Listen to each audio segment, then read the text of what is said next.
Сеќавате ли што зборувавме последниот пат? Да. Па на некој начин малку се поклупи со мене и Паул во последната негова проповед. Значи Лука 12 глава, можеме пак таму да отвориме и да ги прочитаме првин тие 2-3 стиха, односно сега ќе читаме до 7-миот стих, затоа што ќе го фатиме и делот после тоа.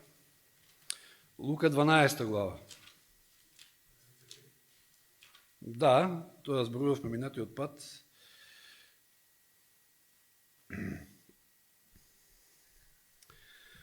Во меѓувреме се собра едно многу иледно множество. Видите колку интересен станал Исус, контраверзен пред се, знаете, во оној судир со фарисеите и на луѓето им тоа било привлечно, да слушна што има да каже тој, што има тие да кажат. Вели, се собра едно многу иледно множество, така што се газеа еден со друг. Да стигнат поблизу, знаете, немало тогаш озвучување и така натаму, па морало да дојдат поблизу, да слушнат што има Исус да каже. Почнат да им зборува првин на своите ученици, им се обраќа на учениците и вели: пазете се од фарисејскиот квас, што е лицемерие. Нема ништо сокриено што не ќе се открие, ниту тајно што не ќе се узнае, затоа тоа што сте рекле во темнина ќе се чуе на видело, и што сте рекле на уво во собите ќе биде разгласено од покривите. Тоа беа стиховите што минатиот пат ги покривме. И сега се сеќавате зошто е предупредувањето до учениците за фарисејскиот квас, односно за лицемерието. Затоа што лицемерието само по себе е греф и тоа страшно тежок греф. Рековме и тогаш, и сега ќе повторам, во прашање се мотивите, побудите кај човекот. Се од тука доаѓа. Значи мора да внимаваме на нашите побуди, на нашето срце, затоа што, како што од Паул слушнавме, и јас и тоа го нагласив, значи таа разлика меѓу надворешноста и внатрешноста, која што била видлива пред се кај фарисеите. Однадвор чисти, однадвор сјаеле, однадвор луѓето ги гледале како многу побожни, ако требало некој да се спаси, тоа биле тие, но од внатре празни или вели таму суви коски и така натаму споредбата со гроб, окречен убаво од надвор. И рековме и тогаш, за да не западнеме во лицемерие, треба да разграничиме една многу битна работа. Што ни е поважно нам? Што луѓето ќе мислат за нас или што Бог ќе мисли за нас? Како Бог ќе гледа на нас или како луѓето гледаат на нас? Градиме репутација некоја или пак ни е битна изградбата на карактерот и спасението? Тоа е една опасна замка во која што може да падне и христијанинот. И сега ќе видиме дека една од причините, па и видовме еден пример со дволичењето на Петар во Галатјаните. Сеќавате на случајот? Значи Петар дволичи во Антиохија, која му дошле оние со Јаков, значи легалистите, се преместил од масата там станал, па Павле го укорува. Значи. Заради што? Заради страф од нив. Заради страф од луѓето.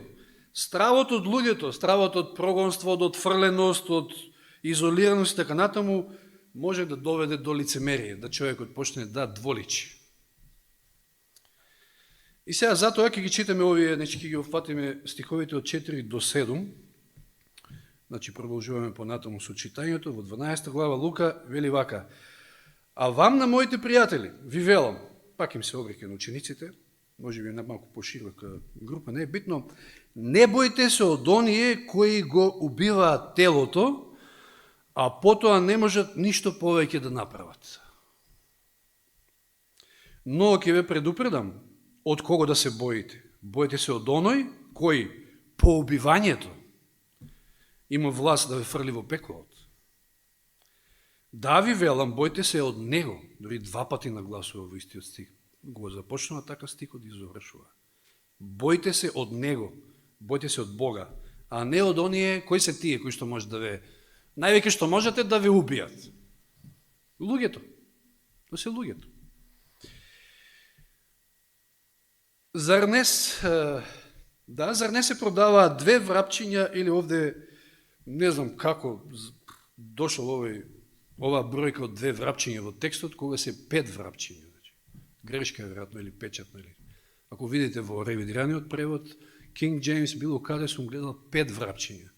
Зашто во еден друг текст во Мате вели 2 врапчиња за еден асари се добивале, а овде 5 за 2. Знаете како да речеме кило јаболки 40 денари, ама 3 за 100. Така некако му доаѓа, да. Молим? Константин вели 2 врапчиња. И тоа е 5, мислам, како скоро во сите преводи кои што видов, се 5 врапчиња за 2 асарија. Значи, во секој случај, ајде подоцна ќе проговориме тоа, не е нешто битно, и ниедно од нив не е заборавено пред Бога, а вам ви се избројани и сите влакна на главата. Не бојте се, вие вредите повеќе од многу врапчиња.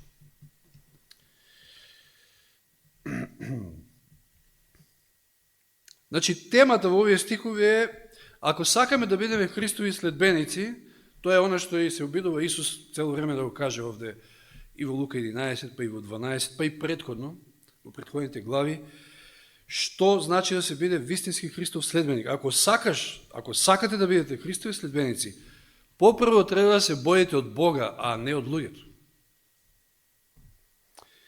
И сега да се префрлиме малку во тоа време, тогашно време, Христово време. Ако го следиш Христа, ако го признаеш Христа, какви консеквенции трпеле тогаш евреите? Биле исфрлани дури од синагогите. Исклучувани. Да се сетиме во Јован 9 глава со слепородениот.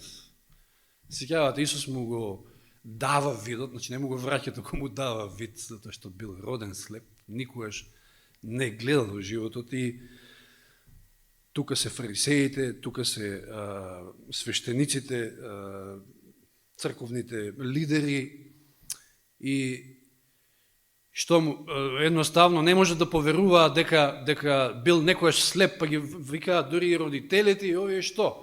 Овие потврдиле дека да, знаеме дека е роден слеп, ама кој му го вратил видот, ние не знаеме.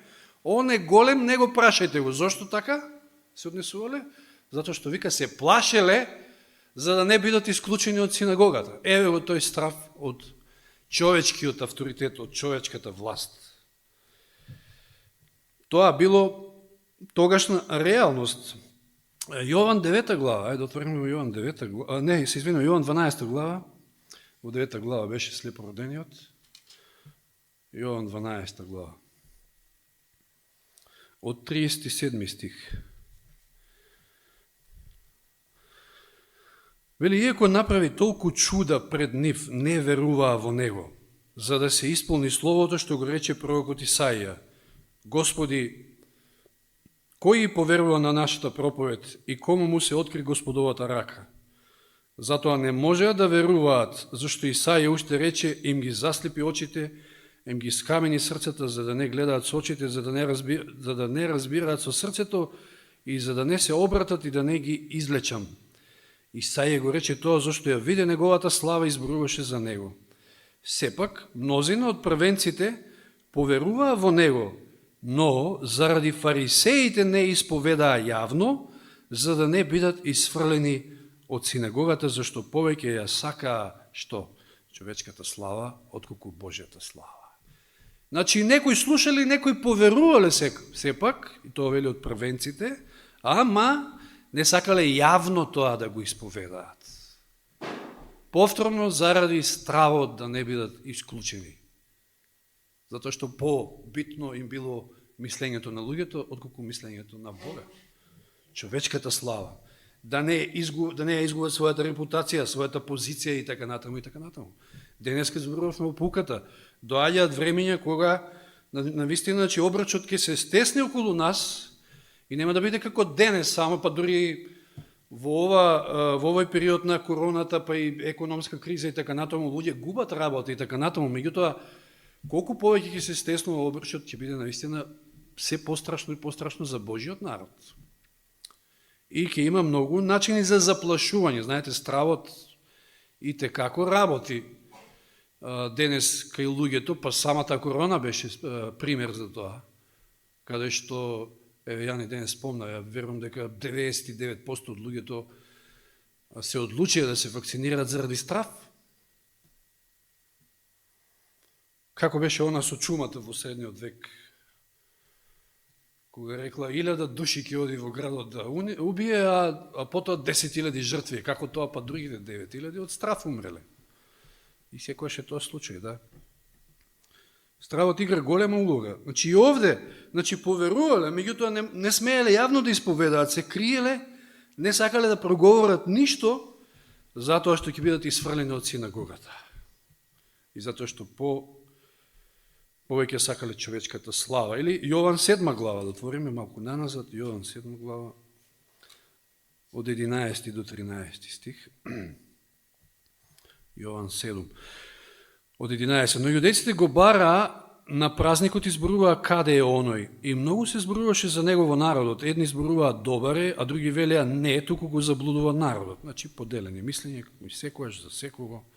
Меѓутоа, никој не зборуваше слободно за него заради стравот од јудејците. Повторно.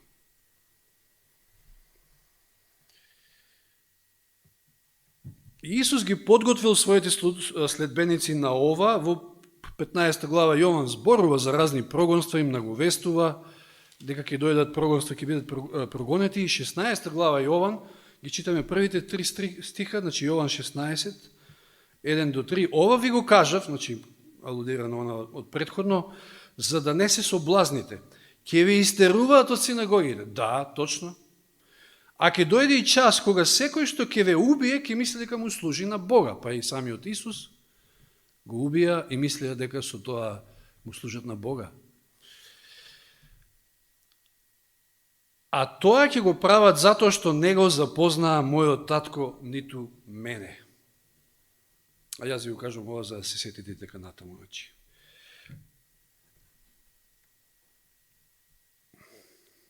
Христијанинот може да го одбегне лицемерието со тоа што мудро ќе има страф од Бога, на што не повикува нели првата ангелска вест, која сме кај пуката, ги проучуваме трите ангелски вести, а не од луѓето. И ова може да се покаже клучно, значи, за многу моменти од нашиот живот.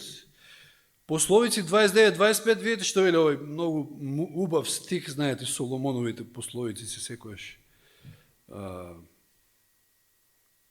убава закуска, како да кажем, која се читаат, значи секојаш може да најдете неверојатни мудрости и мисли кај него, како и не, кога бил немудриот.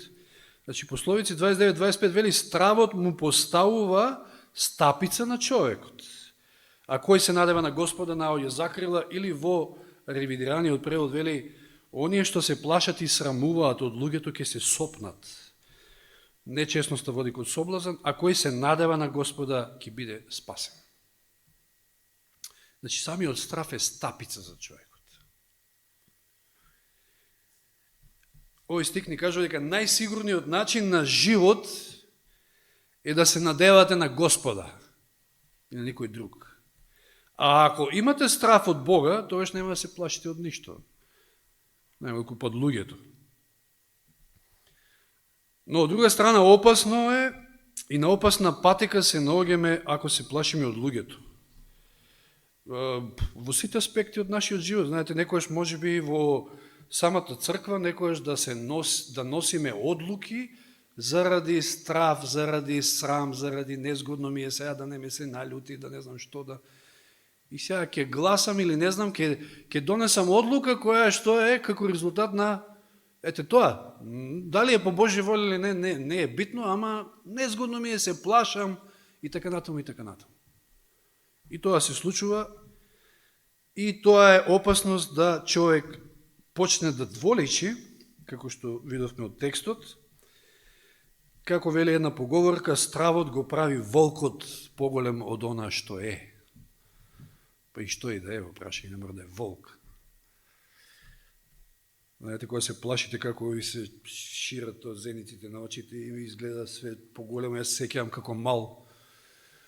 Знаете, бивша Југославија, Свети Николе, провинцијален град тамо, село, така речи, малку поголемо.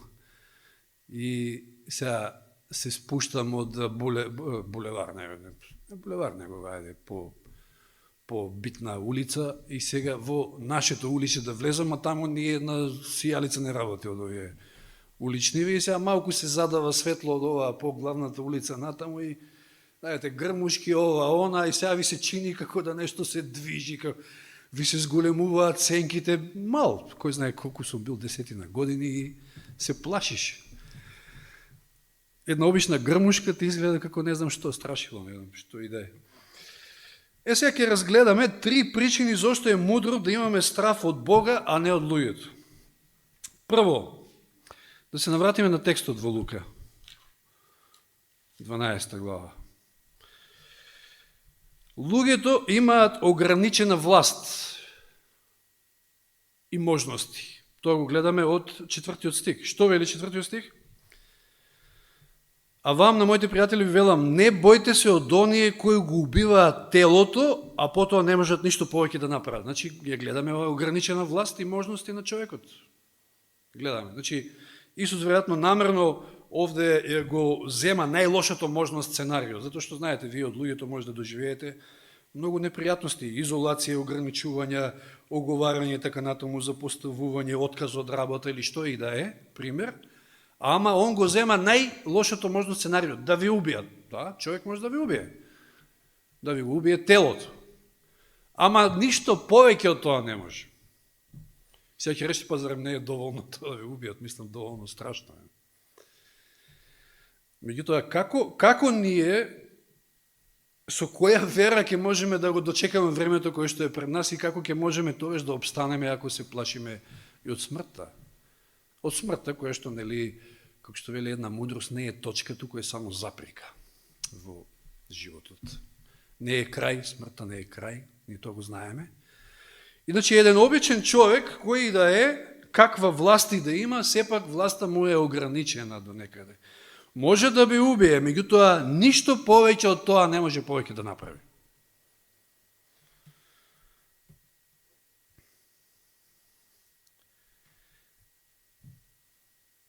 И ќе си речете, добро, може би не живееме во такво време, меѓутоа во Христово време, но и денеска ние не знаеме, меѓутоа јас сум читал податоци дека илјадници христијани гинат секој ден. Мислам, може би не секој ден, ама годишно вака. Во илјади се брои бројот на христијани кои што гинат заради својата вера. А доаѓа време кога смртта и тоа како ќе биде известна за еден христијанин, за еден Христов следбеник. Значи, сакам да кажам, тоа е една голема можност, дури денес, во денешно време. Во 11-тото поглавие, во тоа време, значи, Исус им се обраќа на онаа гозба, односно онај ручек кај фарисеот, кај што оди Исус, им се обраќа тука и им вели 47-48 стих од Лука 11 глава, им се обраќа на фарисеите и вели: горко ви вам зашто им градите надгробни споменици на пророците, а вашите татковци ги убија. И така вие сведочите за делата на своите татковци и се согласувате со нив, зашто тие ги убија, а вие им градите гробници. Значи, вие ништо не се подобри од нив. Ги убивале пророците, но и во Христово време, зарем немало убиство. Па Јован Крстител, во кое време, додека Исус, значи, кога Исус почнал својата служба, тука некаде, Јован Крстител губи својот живот.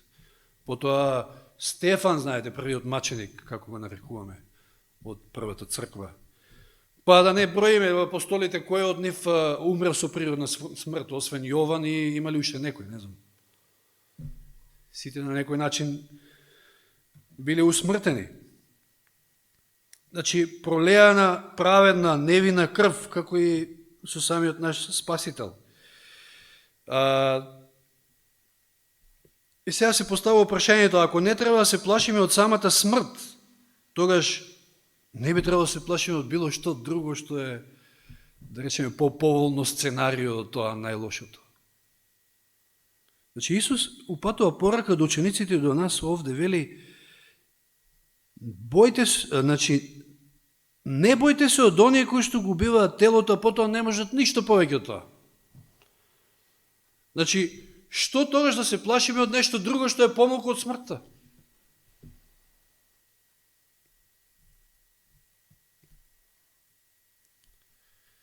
И на крајот на криштата, што вели, мислам дека Павле велеше во Коринќаните, смртта е што за праведникот, за христијанинот? Добивка. Па ќе се одморите. Конечно ќе се одморите од овој свет никаков.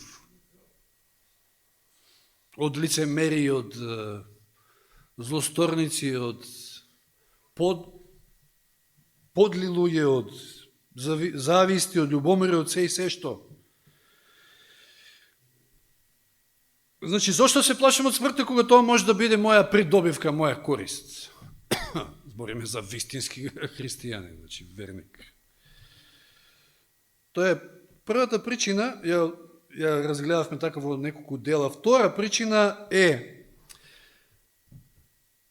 Бог има неограничена власт и можности. Еве што вели во 5 стих. Значи, за разлика од човекот кој што може само да ви убие и ништо повеќе од тоа, сега не повикува Исус и вели, но ќе ве предупредам од кого да се боите. Боите се од оној кој по убивањето, по таа физичка смрт, има повеќе власт од човекот, може нешто друго да направи, значи не да ве фрли во пеколо, знаете ние како тоа го толкуваме, Гехена, како беше зборот. Да, во огненото езеро, или да ве снема еднаш за секогаш. Човек може да ве убие, физички да ве ликвидира, ама тоа не е крај. За верникот тоа воопшто не е крај, рековме, дури и придобивка може да биде. Ама Бог ако ве убие, односно, после убивањето, како што вели во Матеј, не само телото, туку и душата да ви ги сотре. Тоа е оној кој што има неограничена власт и можности, затоа треба од него да се боите. И сега имавме во некои од претходните pouки што значи да се боиш од Бога, да не се задржуваме на тоа, меѓутоа јас ќе кажам само ова: здраво почит, оти го разбираш неговиот авторитет, неговата власт, него како Бога го познаваш, па имаш здраво почит. Сега и трета причина може да спомне овде дека пеколот под наводници е она што ги очекува и самите лицемери. Доколку ви е страв повеќе од луѓето отколку од Бога, значи од оние кои што имаат ограничена власт, тогаш вас ве чека пеколот, односно конечната пропаст. Еве да видиме Матеј 23:15. Матеј 23:15. Како ги нарекува Исус тамо фарисеите? Фарисеи, лицемери, нели им вели 23:15. Матеј. Горко вам, тешко вам, книжници и фарисеи, лицемери, кои ги обиколувате морето и копното за да придобиете еден прозелит, и кога ќе стане тоа, го правите што? Син на пеколот. Два пати полош од вас, од себе. Значи, нив ги нарекува синови на пеколот. Ви ќе најдете некого, ќе се измачите, не знам, преку гори и планини, ќе го најдете и ќе направите по-бедер син од пеколот од самите вас. Синови на пеколот. Или еве, Матеј 23:33, знаете, таа цела глава е со оној разговор од негов и тие, не може да ги кажам клетви, како да ги наречем, значи предупредување кон нив, тешко, укори, да, тешко вам, горко вам. Матеј 23:33, zmijski poroди, како ќе побегнете од судот на пеколот? И се прашуваме на почетокот, кажав, зошто лицемерието е толку страшен греф? Па гледате ли како Исус се однесува кон лицемерите во Библијата? Како кон никој друг? Да, точно е дека и тука е секако со мил глас и така натаму, не можеме сега да ја дочараме можда таа слика, Елен Вајт ни кажува во прилика. Не е секако дека се дерел таму, викал, не знам што, како што ние знаеме некојаш да се однесуваме. Ама видите како ги го изобличува лицемерието, не молчи. И е, како да кажам, по-жесток под наводници кон лицемерите во однос на било кој друг греф што го гледаме во Библијата. Еве кон фарисеите, цела глава, Матеј 23 глава, цела глава се бави со тоа. И не само таа глава, кој знае колку моменти има каде што Исус се соочува со фарисеите. Значи, страшно тежок греф е. да глумите нешто што, да се прикажувате како нешто што не сте, и најчесто тоа е заради страф од луѓето, што ќе кажале луѓето, за да бидете прифатени, да речеме, во некоја заедница и така натаму. Тоа само може да ни го трасира патот за да утре го, како денеска што зборувавме пуката, да го добиеме живот, за жал, и не дај Боже да биде така, место печетот Божи. Наше изборот, дали ќе се плашиме од луѓето, од лицемерите, таквите, и од лицемерието, кои што всушност одат кон пеколот, и ќе го прилагодиме животот кон нивниот, или пак ќе се плашиме и тоа само од Бога, ќе имаме страф само од Бога, од оној кој што може да не казни за сета вечност.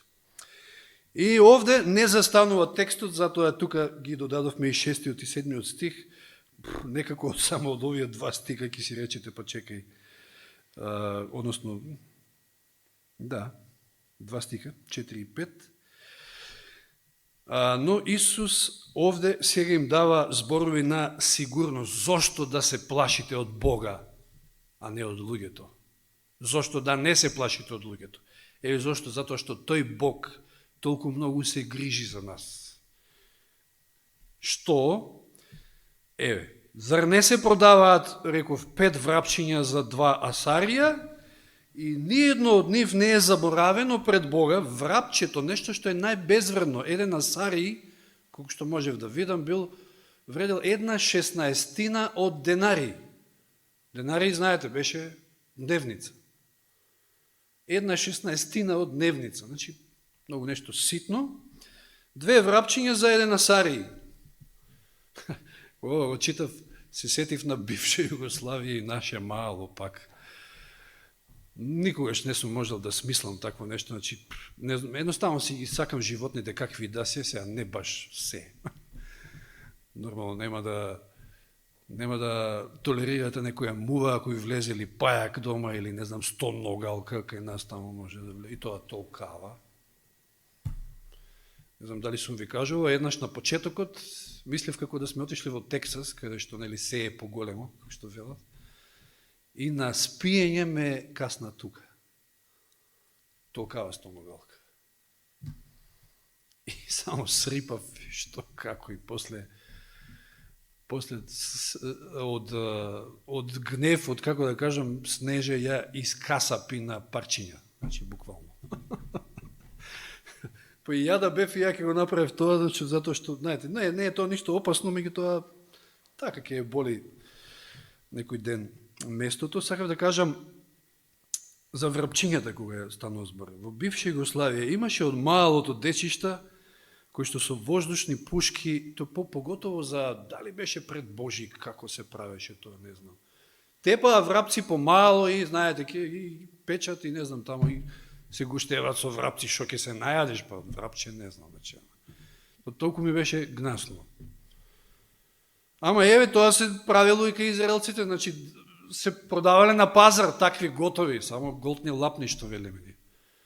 Да ги земеш. За еден асари 2 врапчиња, а за 2 асарија може да добиеш 5. За ситна пара, значи нешто беззначајно, меѓутоа Господ вели, ниедно од нив не е заборавено од мене, ниедно, ни врапчето не е заборавено. Не паѓа врапче, а да не сум свесен јас дека паднало. Има еден стих,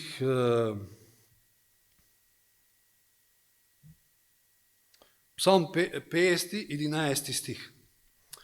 Псалм 50, 11. Ги знам сите горски птици, мое е се што се движи по полињата. Се тоа Господово. Се тоа Господово создание.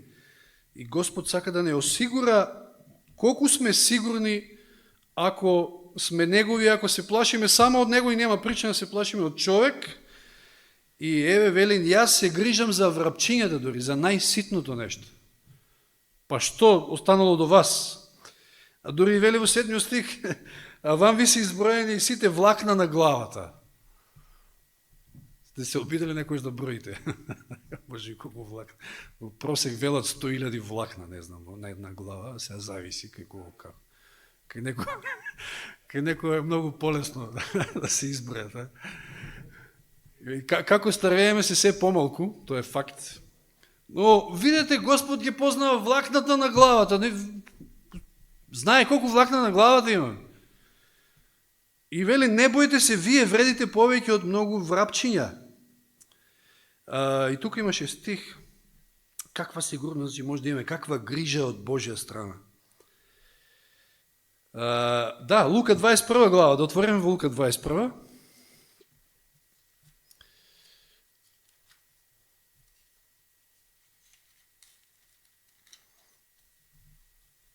Шестнаесет до 19.